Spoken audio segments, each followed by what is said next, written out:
Alright, we'll begin by turning on the wheel, making sure that the wheel should always be turning counterclockwise. If it's not, we'll have to start over. And you're going to begin with about 3 pounds of clay that's been properly wedged and prepared, and you're going to place it in the center of the wheel, or as close as possible. Now, get the wheel moving close to full speed, not quite, and then get some water on the clay. And the first step in making a cylinder is learning how to center the clay.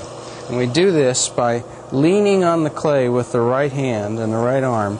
And you want your right arm in against your body so that you can use your weight as you lean forward on the clay.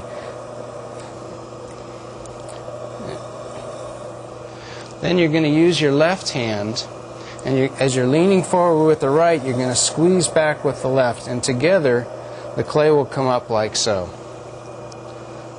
And we're going to bring it down and do that over. You're going to need to do this 5, 6, maybe a dozen times in the beginning until you get comfortable moving the clay up and down. Now again, I'm going to get my arm into my body and lean forward with my right hand and squeeze back with my left. And I start by digging under here, sort of with the heel of the bottom side of my palm here. And I squeeze those together and the clay comes up. Now, when I'm ready to bring it down, I continue to lean on the clay. You'll see it bend like so. And I'm going to bring my left hand on top, and with this fat part of my thumb here, the base of my thumb, I'm going to push down on the clay as I continue to lean with the right hand. We'll do that a few more times. Up and then down.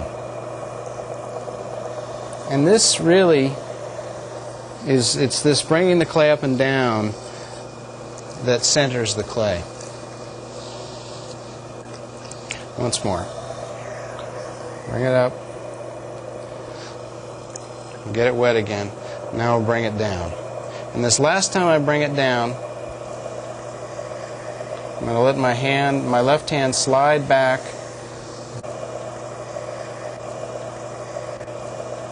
Leave a little indentation with my left thumb right on top here. And that's where I'm going to begin to open the clay up. This is step 1 on your charts. Now, I'm going to slow the wheel down slightly, make sure that the clay is wet, and I'm going to begin to open the clay up now. And I'm going to do that with my left thumb and my right index finger, and my hands draped over the clay and still braced. I don't want my fingers up in the air. I always want to be as braced as I can throughout this process. So with my left thumb and my right index finger, I'm just going to push in like so.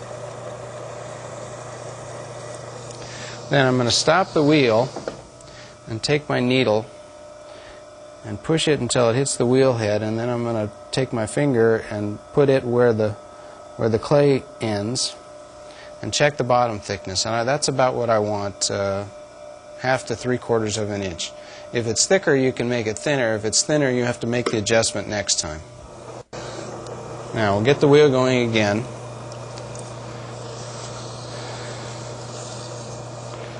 And get the clay moist. Now we're at the end of step 2 and ready to move on to step 3. In step 3, we're going to make the bottom of the form, the bottom of the cylinder.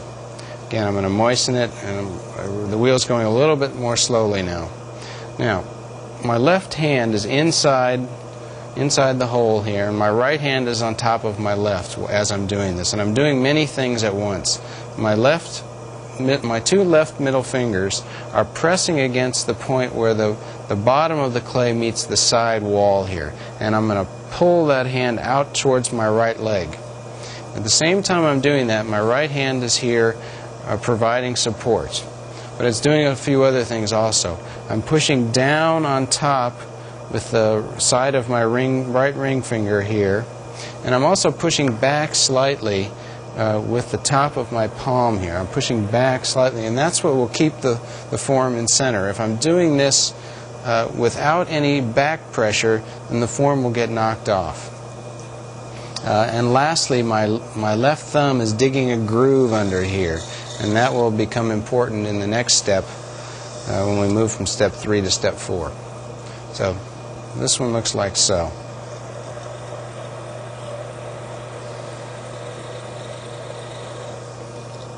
Okay, now I've created stress moving from the center out. I need to undo that, and I do that by pressing down and into the center. And I'm doing this from 3 o'clock. If this were a clock face, I'm putting my hands at 3 o'clock or 3:15, and I'm pushing down and into the center. If there's a little bit of extra clay in the middle, I can remove it at this time. So I'm going to do that 5 or 6 times. You'll know if you're doing this correctly, your pots won't crack. If you're not, then you start to get little cracks in the bottoms of your pots, and you need to compress this more. So this is the end of step 3 on your charts. Okay, once that's accomplished, I'll clean it up a little and keep it moist. Now I'm ready to move on to step 4, and that's raising the wall, pulling the cylinder. And I'm going to do that by slow down a little bit, and I'm going to squeeze the clay between my thumb and my middle finger on my left hand. I'm going to pinch those together, and I'm going to pull it up and in. And my right hand is helping guide the clay in that direction. At the same time, it's keeping, I've got the sponge in my right hand, and I'm keeping the form moist. And that's going to look like so.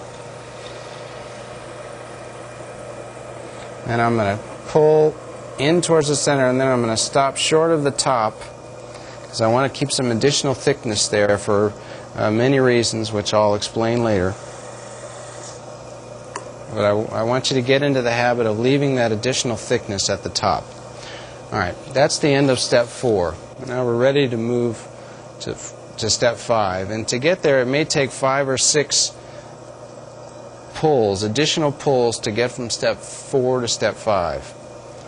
Now, again, we're going to slow the wheel down a little bit, make sure it's moist, but don't saturate the bottom of the form, because that too can lead to cracks. All right, now this next one, it's very similar to the pull that you did at step 4, but you're going to use slightly different fingers. And you're going to do this by squeezing your middle fingers on both hands together.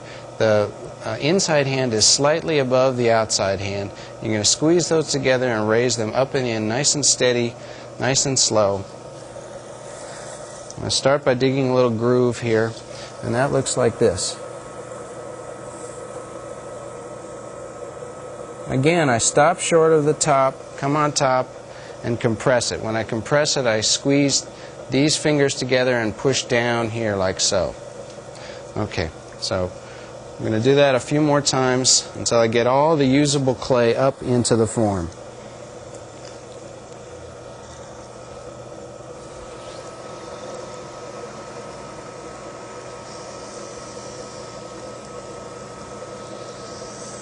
Stop short of the top and compress it.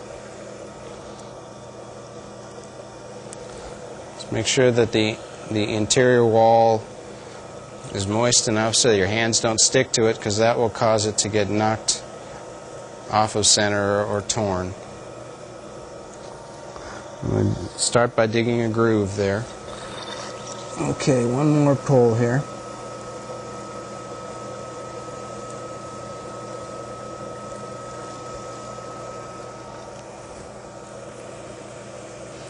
Okay, now the next step, once I've completed the pulling and I've raised all the clay up that I can, is I'm going to take my potter's knife and I'm going to trim off this excess. I'm going to hold this finger inside the form, parallel and providing support as I trim away this little bit of excess clay here.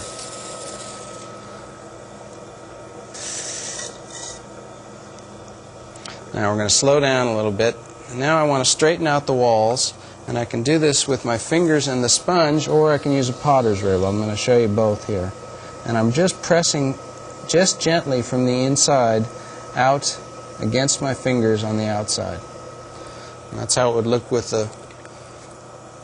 my fingers, and with the potter's rib using the point down and using this hole in the rib to hold on to it. I'm just going to do the same thing. I'm going to push gently from the interior against the form.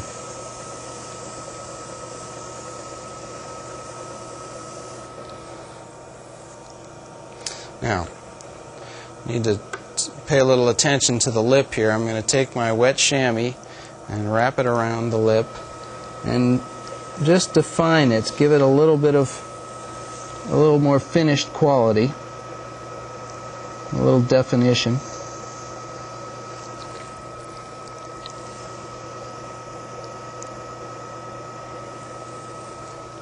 Okay, one last pass with the rib. By running the rib over the form, it also makes it easier when you go to pick the form off the wheel. Okay. Now, I'm going to take your wire, and with the wheel turning slowly, hold the wire taut and against the wheel head and run it through. Then, take your wire and run it through halfway and cut it in half so you can see what you've done. And this is exactly what you're after, a nice thin even walls with some additional thickness at the top and some additional thickness at the bottom, so that when we learn how to trim it, you'll be able to remove this portion here and make a foot.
Voila.